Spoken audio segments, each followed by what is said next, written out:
अस्सलाम वालेकुम दोस्तों, मैं हूं आपका दोस्त तैयब डोगर और आज हमारे साथ मौजूद हैं अजीम भाई। कोयटा से बिलोंग करते हैं और पॉलिटिकल साइंस के स्टूडेंट हैं यूनिवर्सिटी ऑफ सेंट्रल पंजाब में। अस्सलाम वालेकुम अजीम भाई। वालेकुम क्या हाल चाल है? अल्लाह का करम, आप सुनाएं, आप खैरियत से?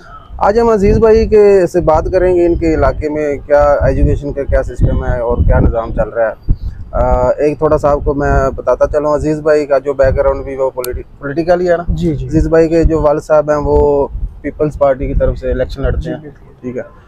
और अजीज़ भाई बताएं फिर क्या। जी, पहले तो मैं आपका शुक्रगुज़ार हूँ कि आपने मुझे मौका दिया एजुकेशन पे बोलने पे और ख़ास कर बलूचिस्तान की एजुकेशन पे, क्योंकि मैं ख़ुद मैट्रिक भी मैंने वहाँ से किया है, इंटर भी मैंने वहाँ से किया है। जो चीज़ें मुझे वहाँ पे देखने को मिली है वो ज़ाहिर सी बात है, जब बंदा हायर एजुकेशन में आ जाता है तो उसे इस बात का इल्म हो जाता है कि वो जहाँ से पढ़ के आया है वहाँ क्या मुश्किलात थे, क्या इश्यूज़ थे, और अभी जो हम लोग पढ़ रहे हैं तो हमें क्या क्या मुश्किलात होंगे आगे। जैसे कि स्कूल जो है वो आपका बेसिक एजुकेशन है, अगर उससे आप सीख लेंगे ना बेसिक चीज़ें, तो जब आप हायर एजुकेशन की तरफ आएंगे तो आपको इश्यूज़ नहीं होंगे। तो बलूचिस्तान इस हवाले से काफ़ी महरूम है, वो इस लिहाज से क्योंकि एक तो वहाँ पे जो गवर्नमेंट स्कूल्स हैं वो इतने नहीं हैं। मतलब आजकल आपको पता भी है, लोग सारे सोशल हो गए, मतलब स्टेटस को देखते हैं। वो ये नहीं चाहते कि वो अगर गरीब भी हो ना तो वो भी ये कोशिश करता है कि वे प्राइवेट स्कूल में अपने बच्चे को एडमिशन दिलाए। पहले तो ये वजह है। आपने इंटर तक वहाँ से एजुकेशन? जी, ग्रेजुएशन के लिए लाहौर आए हैं? ग्रेजुएशन के लिए मैं लाहौर आया हूँ। तो अब जो चीज़ मैंने ख़ुद वहाँ पे देखी है, एक्सपीरियंस की है, वो ये है कि जो प्राइवेट सेक्टर स्कूल्स हैं वहाँ के, वो सारे माफिया बैठे हुए हैं। माफिया इस तरह से कि वो सिर्फ एक बिज़नेस के लिए आए हुए हैं, वो पैसे कमा रहे हैं। अब मैं अगर एग्जांपल दूँ मेरे ख़ुद की स्कूल की, मैं जहाँ से पढ़ा हूँ, मैं पहले पढ़ता था OPF स्कूल, वो ओवरसीज़ पाकिस्तानी फाउंडेशन था, प्राइवेट? वो प्राइवेट था, लेकिन उसकी जो एजुकेशन थी वो काफ़ी बेहतर थी।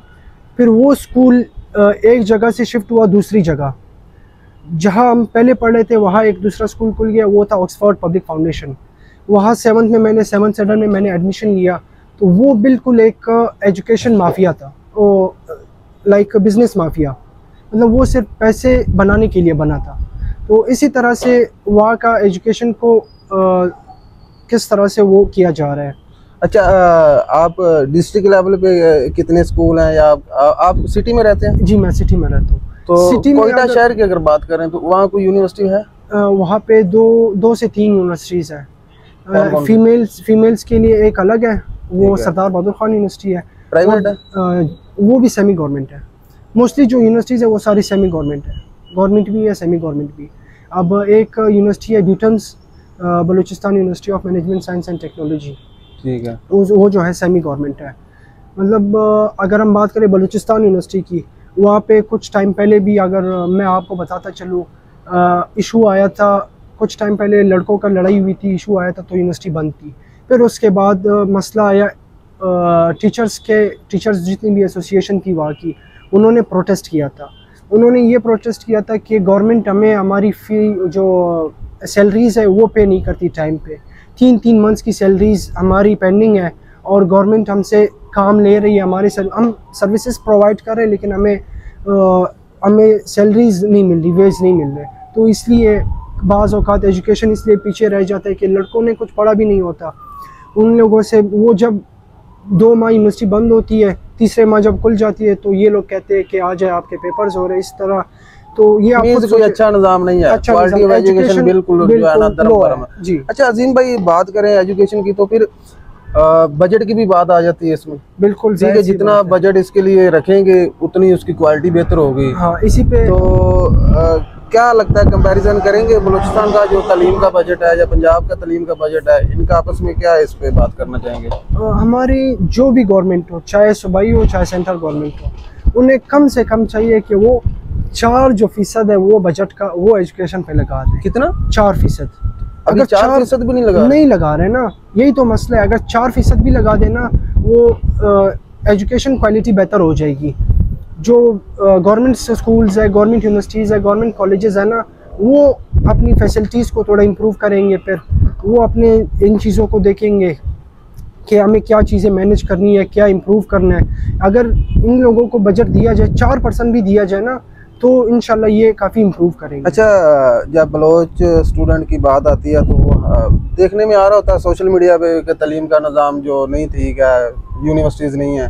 तो एक और भी चीज़ है ना, आपकी सीटें इधर हमारे पंजाब में भी तो होती हैं, इधर कोई गवर्नमेंट सेक्टर की यूनिवर्सिटीज़ हैं। देखिए, अभी अगर मैं बात करूँ GC यूनिवर्सिटी की, वो मेरिट बेस पे होती है, जो कोटा कहते हैं, कोटा बेस होती है। सीट्स मतलब सीट्स ज़्यादा से ज़्यादा होती है 5, आप कह लें। अगर 5 सीट हो और 10 से 15 लड़के आ रहे हो तो वो कैसे मैनेज कर पाएंगे, वो काफ़ी मुश्किल हो जाती है। और वहाँ पे होती एक यूनिवर्सिटी है, तो लड़कों को इसलिए काफ़ी मुश्किल होती है। एक तो कोटा कम होता है, दूसरा वहाँ पे तो यूनिवर्सिटीज़ इतनी नहीं है। यहाँ जब आ जाते हैं, यहाँ पे कंपटीशन ज़्यादा है, लड़के 15 हैं और सीट्स 5 हैं, तो इन चीज़ का काफ़ी वो होता है, इशू होता है। मतलब बात करने का मकसद यही है कि बजाय ये कोटा ये पंजाब में दें या किसी और सूबे में दें, यूनिवर्सिटीज़ को बढ़ाएं, अपने बलूचिस्तान में। अच्छा, कौन सी ज़्यादा अक्सरियत किस पार्टी की है बलूचिस्तान में? बलूचिस्तान में आजकल जो है वो पीपल्स की है, और PTI तो खैर वैसे भी गवर्नमेंट में नहीं है, पीपल्स की गवर्नमेंट भी है वहाँ पे, और अक्सरियत भी उनकी है। सही है जी। और ये अपने जो साबका वज़ीर-ए-आज़म साहब काकड़ साहब, उनका मेरे ख्याल में उनका ताल्लुक जो है वो बलूचिस्तान से ही है। बलूचिस्तान तो क्या अपने उन्होंने कुछ काम करवाया? नहीं, वहाँ पे उन्होंने काम नहीं किया, क्योंकि वो एज अ सेनेटर रह चुके थे। तो एज अ सेनेटर मुझे उनका कोई भी ऐसा काम मुझे नहीं दिखा आज तक कि उन्होंने किया हो।